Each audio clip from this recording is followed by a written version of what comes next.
Hi this is Prabhat Ranjan और आज की इस वीडियो में हम बात कर रहे होंगे या फिर यूं कहे तो एक नया सीरीज स्टार्ट कर रहे होंगे कि कॉलेज में रहकर या फिर स्कूल स्टूडेंट को या फिर वर्किंग प्रोफेशनल कुछ भी हो, मनी जनरेट कैसे करना है। कुछ तरीके जो मैंने अभी तक सीखे हैं, कुछ तरीके जो आप और मुझसे पूछने वाले हो, अलग अलग जगह से रिसर्च करके, कुछ केस स्टडीज पढ़ के, कुछ फ्रेंड्स होंगे मेरे जो ऑलरेडी उस फील्ड में कर रहे हैं, तो कहीं ना कहीं से पता करके आपके लिए ला रहा हूंगा। बट मोस्टली जो मैंने अपने एक्सपीरियंस अभी तक सीखी है, जहां जहां से मनी जनरेट किया है, उसकी प्रैक्टिकल एक्सपीरियंस आपको दे रहा हूंगा। बाकी सारे चैनल्स की तरह नहीं कि कुछ भी इतना ज्यादा पैसा 1 करोड़ 2 करोड़ साल भर में 2 साल भर में कैसे कमाते हैं, महीने का 1 लाख, बिल्कुल नहीं। पता है अगर आप कुछ भी शुरू से शुरू करते हो तो धीरे धीरे चीजें होती हैं, मनी जनरेट करना काफी मुश्किल है। तो उसी के लिए बेसिक से लेकर अगर कोई स्किल्स आप पकड़ते हो तो स्किल्स को चालू करने से लेकर, सीखने से लेकर, उसमें मनी जनरेट करने से लेकर वहां तक के बिजनेस उसके ओरिएंटेशन तक सारी चीजें हम स्टेप बाय स्टेप डिस्कस कर रहे होंगे। तो चलिए फिलहाल आज के इस वीडियो में हम बेसिक्स डिस्कस करते हैं कि चाहे आप स्कूल में हो, कॉलेज में हो, वर्किंग प्रोफेशनल हो, चाहे आप ऑनलाइन बिजनेस करना चाहते हो, कुछ ऑफलाइन करना चाहते हो, चाहे फ्रीलांसिंग हो या फिर आपका यूट्यूब वीडियोज ही बनाना चाहते हो, आप एमएसएमई में जाना चाहते हो, आप स्टार्टअप करना चाहते हो, एंटरप्रेन्योरशिप करना चाहते हो, कुछ भी करना चाहते हो, कहीं से भी मनी जनरेट करना है तो उसके कुछ बेसिक्स होते हैं। अब मनी कैसे जनरेट करोगे? किसी को कुछ सर्विस या प्रोडक्ट प्रोवाइड करोगे, वो आपको मनी दे रहा होगा, यानी कि आपके सर्विस और प्रोडक्ट से उसे कोई वैल्यू ऐड होनी चाहिए। तो सबसे पहले अगर आपके पास कुछ ऐसा है तो उसे इवैल्यूएट करिए कि क्या लोग मेरी सर्विस या प्रोडक्ट को यूज करेंगे। सपोज करिए आपने यूट्यूब वीडियो ही बनाया, पहले अपने ही मैं फील्ड से चालू करता हूं। अब यूट्यूब वीडियो कुछ ऐसा है कि आपने बस कुछ भी बोल दिया, लोगों को उस वीडियो की जरूरत ही नहीं है, कोई वैल्यू ऐड नहीं कर रही है, लोग क्यों खरीदे, क्यों देखेंगे आपकी वीडियोज। लेकिन सपोज करिए कुछ ऐसे आपने वीडियोज अपलोड कर दिए जो इंटरनेट पर अवेलेबल नहीं थे बट डिमांड थी उसकी, ऑफ कोर्स लोग देखेंगे। सिमिलरली अगर आपने कुछ प्रोडक्ट ऐसा मार्केट में लॉन्च कर दिया, कोई ऐसा सर्फ, कोई ऐसा साबुन, कुछ भी जिसकी बहुत ज्यादा डिजायर थी लोगों की, या तो सस्ते रेट पर सेम क्वालिटी आप दे रहे हो या फिर बढ़िया क्वालिटी, कुछ भी आप ऐसा प्रोडक्ट दे रहे हो जो लोगों की जरूरत है, तो वहां से आपका सामान बिकना चालू हो गया, फिर सर्विस जो भी आप दे रहे हो।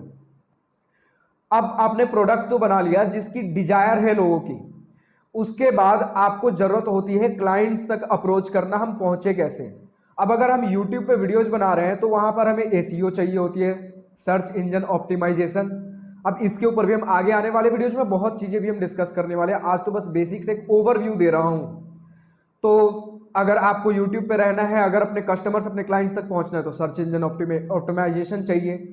अगर आपको सोशल मीडिया के थ्रू कुछ प्रोडक्ट्स या सर्विसेज सेल करने हैं तो वहां आपको सोशल मीडिया मार्केटिंग चाहिए। फिर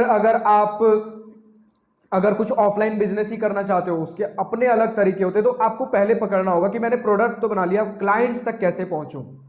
क्लाइंट्स तक भी पहुंच गए, अब नेक्स्ट पार्ट आता है उसकी प्राइसिंग क्या रखें। तो अगेन यूट्यूब के साथ ही चलते हैं। सपोज करिए यूट्यूब पे आपके पास दो फीचर्स हैं, एक होता है आज के डेट में कोर्सेज आ चुके हैं ना यूट्यूब पे, और दूसरा होता है फ्री में जो आप वीडियोस देख ही रहे हो। तो कोर्सेज आपके कब परचेस होते हैं? जब आप कुछ बहुत ही ज्यादा वैल्यू दे रहे हो, जो आप फ्री के वीडियोज में दे रहे हो उससे ज्यादा, बहुत ज्यादा वैल्यू ऐड ऑन करोगे जो बाकी और कोई नहीं दे रहा, तभी आपके कोर्सेज परचेस करेंगे। सिमिलरली अगर मार्केट में कोई प्रोडक्ट अवेलेबल है सेम क्वालिटी का जो आप डिलीवर कर रहे हो और आपसे सस्ते रेट पे अवेलेबल है, तो कोई आपका प्रोडक्ट क्यों लेगा? आपको अगर सेम क्वालिटी दे रहे हो तो उससे नीचे जाना पड़ेगा। एक तो आप फील्ड में अभी नए नए आए हो, भरोसा नहीं है, तो बहुत सारी चीजें होती हैं कि पहले भरोसा भी चाहिए होता है, भरोसा गेन करना होता है, आपको कस्टमर्स तक पहुंचना होता है, बढ़िया प्रोडक्ट चाहिए होता है, बढ़िया प्राइस सेगमेंट चाहिए होता है, मार्केटिंग भी चाहिए होती है। और मार्केटिंग उस केस में ज्यादा चाहिए जहां पर आप ऑलरेडी उस फील्ड में कोई ना कोई कॉम्पिटिटर है, और अगर कॉम्पिटिटर नहीं भी है तो भी बिना मार्केटिंग के ज्यादातर लोगों तक आप कैसे पहुंचोगे? बिल्कुल ही अगर कुछ यूनिक प्रोडक्ट आ गया तो उस केस में क्या होता है, आज के डेट में सोशल मीडिया का जमाना है, तो वहां आपका प्रोडक्ट अगर कोई यूज करता है, बहुत अच्छा लगता है, लोग खुद ही सोशल मीडिया पे उसका प्रमोशन कर देते हैं, जैसे कि रानू मंडल। तो बस यही सारी कुछ बेसिक है। अब एक ही वीडियो में मैं बहुत कुछ ज्यादा बर्डन नहीं कर देना चाहता, बस एक हिंट देना चाहता हूं।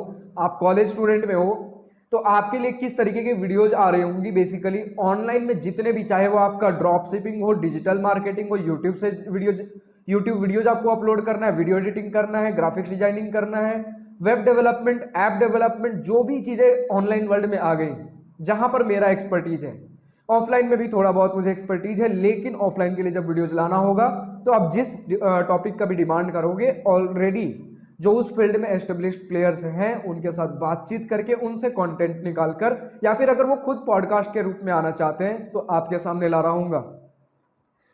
स्टार्टअप्स का मुझे आइडिया है तो स्टार्टअप्स के लिए मैं वीडियो ला रहा हूँ, और अगर कुछ और लोग आना चाहते हैं पॉडकास्ट के रूप में तो उनके भी एक्सपीरियंसेस ला रहा हूँ। अगर किन्हीं का आपको बिजनेस फाइनेंशियल केस स्टडी चाहिए तो केस स्टडी के अंदर आपके लिए जियो पॉलिटिकल में जो फाइनेंस रिलेटेड है कि कोई पर्टिकुलर जैसे मुंबई की इतनी जीडीपी कैसे बढ़ गई, कोई किसी कंपनी की फेलियर और सक्सेस स्टोरीज केस स्टडी के रूप में, तो एक स्टूडेंट ओरिएंटेड जितनी भी चीज़ें आउट ऑफ क्यूरियोसिटी आपको जाननी चाहिए या फिर जानने का मन है, बहुत कुछ चीज़ें, बिजनेस का केस स्टडी हो गया, किसी पर्टिकुलर पर्सन का केस स्टडी हो गया और उसने कुछ फाइनेंस में बिजनेस में कुछ बढ़िया कर रखा है, बिजनेस के ऊपर वीडियो हो गया, स्टार्टअप के ऊपर वीडियो हो गया, एंटरप्रेन्योरशिप हो गया, तो जितना भी अगर कहीं पैसा इन्वॉल्व हो गया है उसके ऊपर वीडियो आ रही होंगी। सिर्फ एक कंडीशन है कि आप कमेंट सेक्शन में जाकर लिखिए कि आपको किस टॉपिक के ऊपर वीडियो चाहिए। फाइनेंस के ऊपर भी चाहिए तो फाइनेंस के ऊपर भी मुझे ऑफकोर्स आइडिया है, लेकिन जितना कहते हैं ना डीप नॉलेज, तो उतना ज़्यादा तो अभी फाइनेंस के ऊपर नहीं आ रहा होगा, लेकिन ऑफकोर्स जितना मुझे आइडिया है अगर उस टॉपिक को आप पूछते हो तो वहां तक वीडियोज आ रहे होंगे। तो जितने भी आपको टॉपिक्स जिस वीडियो की भी डिमांड है कमेंट सेक्शन में लिखकर बताइए किस टॉपिक के ऊपर आपको वीडियो चाहिए।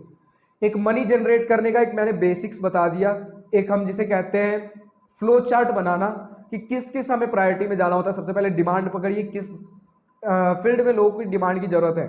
अब यहाँ एक छोटी सी गलती मैं बता देता हूँ जो लोग करते हैं कि जहां मेरा एक्सपर्टीज है, जो मुझे अच्छा लगता है, मैं उसी फील्ड में जाऊंगा।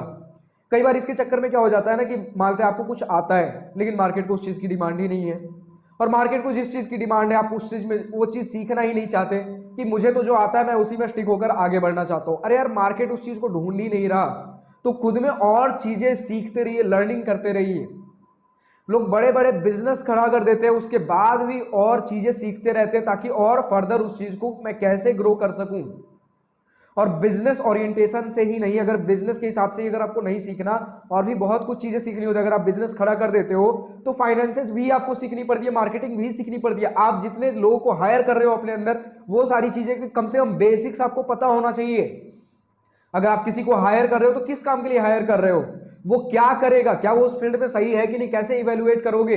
नौकरी पे आने के बाद क्या वो ढंग से काम कर रहा है, कहीं आपके साथ कुछ दलाली तो नहीं कर रहा, कुछ कहते हैं ना मतलब दलाली तो ठीक है वो अलग जगह है, लेकिन मतलब कुछ धोखेबाजी गद्दारी तो नहीं कर रहा।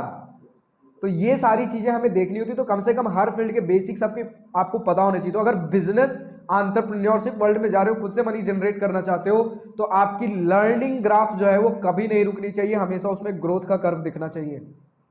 और ये कुछ सिमिलर है अगर आप आईटी सेक्टर में जाना चाहते हो, तो उसमें ऐसा है कि अगर आपने सीखना बंद किया नौकरी से निकलिए। तो कहते हैं ना अगर कोई ज़्यादा पैसा दे रहा है तो ऑफकोर्स वो आपसे ज़्यादा मेहनत की डिमांड कर रहा है। अगर हम इंजीनियरिंग वाला भी हमारा ऑडियंस था, अगर आप कोर सेक्टर में जाते हो तो उसमें लर्निंग का ग्राफ जो है ग्रोथ उतना ज़्यादा नहीं चाहिए होता। एक बार जो आप कॉलेज से सीख कर निकल गए, वही चीज़ें हमें सीखनी होती है अनटिल एंड अनलेस कुछ बहुत बड़ा ड्रास्टिक चेंज आ गया हो मार्केट में। लेकिन अगर आईटी सेक्टर में जा रहे हैं, बहुत ज़्यादा आपको पैसे मिल रहे हैं, तो उसके बदले कुछ तो डिमांड कर रहा है। वर्क तो ऑफकोर्स वो अलग चीज़ है, टॉक्सिक कल्चर वो अपना अलग चीज़ है, बट हमें हमेशा ही सीखते रहना पड़ता है क्योंकि इतना ज़्यादा ये हाइपर चेंजिंग डोमेन है आपका आईटी सेक्टर। सिमिलरली अगर बिजनेस में जा रहे हो तो उसका तो ऑफकोर्स हमारे पास एमबीए स्कूल्स हैं, बिजनेस स्कूल्स हैं, लेकिन वो मैनेजर के तौर पे हैं, बिजनेस के तौर पे नहीं।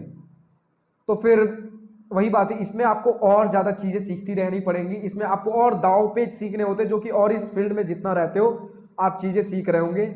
तो फिलहाल आप बताइए, as a school student, as a college student, money generate करना, चाहे वो अगर आप पढ़ाना आता है आपको टीचिंग के थ्रू हो गया, किसी के भी थ्रू हो गया, आपको केस स्टडी चाहिए, क्या चाहिए आज के डेट में, आपको कमेंट सेक्शन में लिखकर बताइए, उसके ऊपर वीडियोज आ रही होंगी। आज के इस वीडियो में इतना ही। अगर वीडियो पसंद आई हो तो लाइक शेयर दिल खोल कर करिएगा, और अगर कुछ दिल की बातें, कुछ मन की बातें लिखकर बतानी हो या पूछनी हो तो कमेंट सेक्शन आप ही के लिए तो है। So thank you for watching this video, good bye, nice day, wish you all the best for future, enjoy your journey.